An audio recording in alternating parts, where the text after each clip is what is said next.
पुरुषार्थ से प्रारब्ध। ओम शांति। विषय, बाप और वर्षे की याद, कमाई भी, तंदुरुस्ती भी। मीठे बाबा आज की मुरली में एक बहुत गहरा और सहज रहस्य समझा रहे हैं। संसार में हर व्यक्ति सुख, सुरक्षा, स्वास्थ्य और अमरता की खोज में है।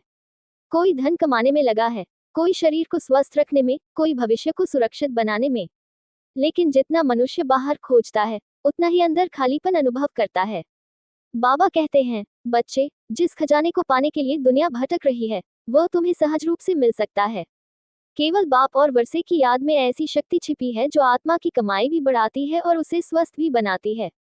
ये याद आत्मा को विकारों से मुक्त करती है, मन को हल्का बनाती है और जीवन को अमर सुखों का अधिकारी बना देती है। आज संगमयुग पर हमें ये सौभाग्य प्राप्त है कि स्वयं परमात्मा हमें पढ़ा रहे हैं। वो हमें केवल ज्ञान नहीं दे रहे, बल्कि जीवन को स्वर्णिम बनाने की विधि भी सिखा रहे हैं। बाबा कहते हैं, सिर्फ बाप और वर्षे को याद करने में तुम्हारी कमाई भी है और तंदुरुस्ती भी है। जब आत्मा अपने परमपिता परमात्मा को याद करती है, तब उसके ऊपर चढ़े हुए विक्रमों का बोझ हल्का होने लगता है। जैसे सूर्य की किरणें अंधकार को मिटा देती हैं, वैसे ही परमात्मा स्मृति आत्मा की दुर्बलताओं को समाप्त करती है। यही आत्मिक कमाई है। साथ ही यह याद मन को तनाव, भय, चिंता और अशांति से मुक्त करती है। आत्मा शक्तिशाली बनती है, मन प्रसन्न रहता है और जीवन में हल्कापन अनुभव होता है। यही वास्तविक तंदुरुस्ती है। बाबा आगे समझाते हैं कि हृदय को शुद्ध बनाने की सहज युक्ति है ट्रस्टी बनकर रहना। जब हम समझते हैं कि यह तन, मन, धन और संबंध सब बाबा के हैं, मैं केवल एक ट्रस्टी हूँ, तब मोह कम होता है और पवित्रता बढ़ती है। ट्रस्टी जीवन का अर्थ केवल वस्तुओं का त्याग नहीं है, बल्कि अधिकार की भावना का त्याग है।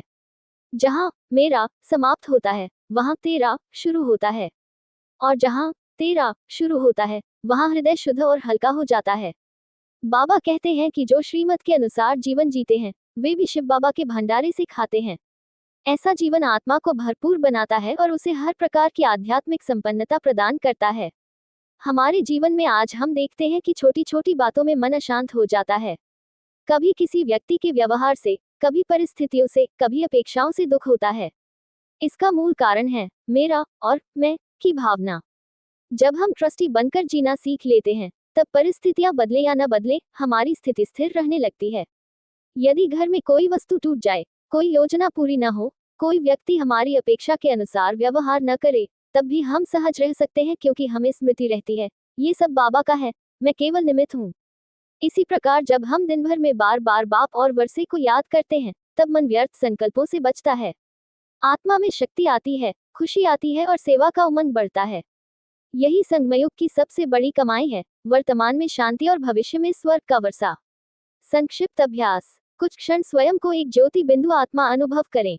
मैं आत्मा हूँ, परमपिता शिव बाबा मेरा सच्चा पिता है। मैं उनके प्रेम और शक्ति की किरणों से भर रहा हूँ। मेरे मन से मेरा और मैं की भावना समाप्त हो रही है। मैं ट्रस्टी हूँ, तन, मन, धन और संबंध सब बाबा के हैं। मैं केवल निमित्त बनकर श्रीमत अनुसार कर्म कर रहा हूँ। बाप और वर्षे की स्मृति से मेरा हृदय शुद्ध हो रहा है।